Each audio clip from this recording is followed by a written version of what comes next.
The value of heritage is to actually to celebrate our diversity as South Africa. As you know, we are a nation of many groupings, many tribes, and therefore we have a lot to celebrate in terms of cultural diversity, in terms of languages, in terms of food, in terms of fashion, and therefore as a country we take it very seriously because it's a nation-building exercise to remind us that even though we are different, there are many things that are similar, but also at the end of the day, we are one South Africa. Why we need to celebrate heritage is because it has become our competitive advantage. It has become instrumental in shaping our reputation and image of South Africa. So when we do our research, it constantly tells us that the world sees us through the lens of culture and heritage pillar. So what a better way than to celebrate that, you know, what gives you strength and gives you traction in the world. So that is why we are celebrating South African Day. But it's not only South African Day, but it's actually a month where we build up towards the 24th of September by profiling South African heritage, from food to language to music, you know, to all of the things that are diverse, really to tell the story of cultural diversity of South Africa and underpin that with inspiration, because that's what we stand for as a country. We are a country that inspires you in different ways.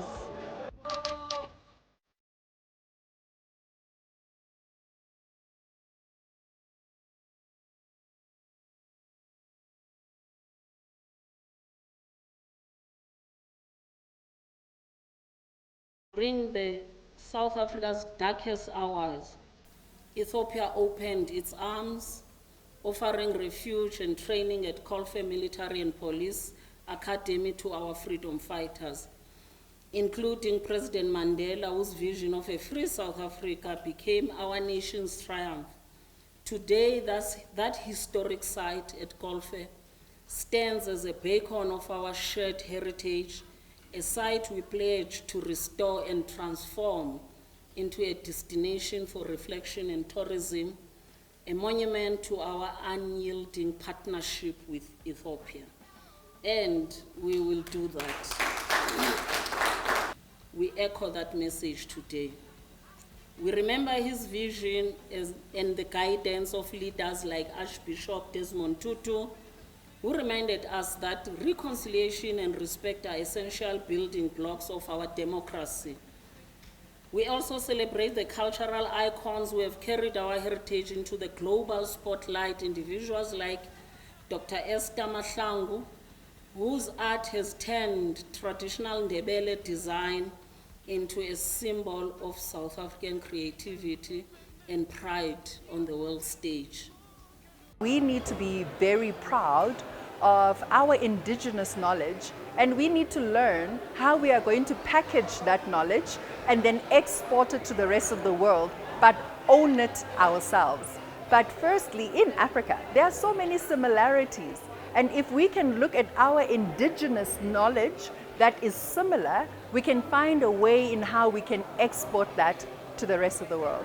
Africa is big on its own in storytelling. So storytelling should be one vehicle that is used to actually educate our youth. If you look at Africa as a continent, majority is youth, and you have to empower the youth. They have to know their roots, because a youth that does not know where they come from is a youth that can easily be swayed and be lost, and we don't want that. Even in South Africa, the same notion is true, in that we are relying on storytelling through music, through film, through school curriculum, where we are educating our young ones about the history, about the heritage, you know, the kings and the queens of South Africa, what it means, the languages, the diverse cultures, so that when we embrace each other, we are more prone to easily live with each other, promoting social cohesion ultimately. So I think that's something that we do as a country, that we also need to look beyond just, you know, music, film. We also have to look at heritage sites Perhaps let's create more and invest more into tourism that's going to tell the story around the heritage sites and the history behind those heritage sites, so that we preserve, as you've asked, we preserve the heritage.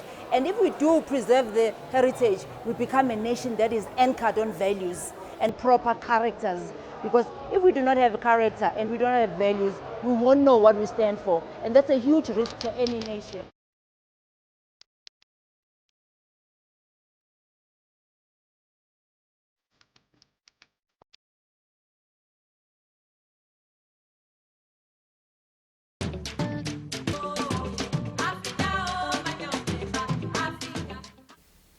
These celebrations mirror those in South Africa, where September 24th is our Heritage Day, a national holiday that honors the mosaic of cultures that define us. Here in Ethiopia, these events are more than just festivities. They are an act of cultural diplomacy, a bridge to deeper understanding, and a foundation for an even stronger future between our peoples. This Heritage Month, we invite all of you across nations, languages, faiths, and generations to celebrate our roots, honor our history, and share in the spirit of mutual respect and national unity. Our heritage is not ours only. It is a shared inheritance, a story of resilience and hope that belongs to all of Africa. As we embark on this month of celebration, let us recommit to the ties that bind us, to the dreams that unite us, and for the future that we will build together. Africa has a population that is young. Africa has the biggest number of young people in a continent. And that is a big driver. So even as much as we want to teach young people our indigenous knowledge, we can't rely that they will not adapt and change. Culture changes, culture adapts, and it will be the young people of Africa who are proud of this indigenous knowledge and bring new ways in which we can preserve our culture, and also how we can then take it to the rest of the world so that it can be enjoyed. But culture evolves, and young people naturally will be part of that evolution. It's still in line with promoting the economic development goals. It's still in line with promoting tourism, but also it's about promoting the ties that binds us as the African continent, particularly the ties between Ethiopia and South Africa. That culture is what really seemingly binds us, and we need to leverage and nurture that and learn from each other and grow and leverage of each other to amplify what we stand for as both countries. So that is why we are here today. So that's one of the avenues that we can use, is to really try and invade spaces that can attract global audiences, or go to the global communities and really leverage on your diaspora, leverage on your global community to be advocates and be storytellers of what the heritage of a country ought to be, or is what it stands for. And I think Brand South Africa has done that very well.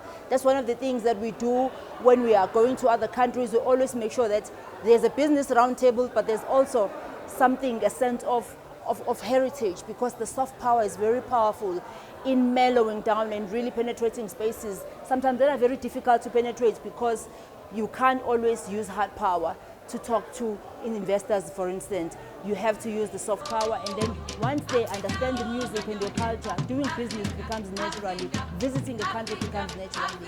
So that is what the strategies we have employed as Brand South Africa is essentially to leverage off culture and heritage platforms, and we amplify and we augment what we stand for as a country.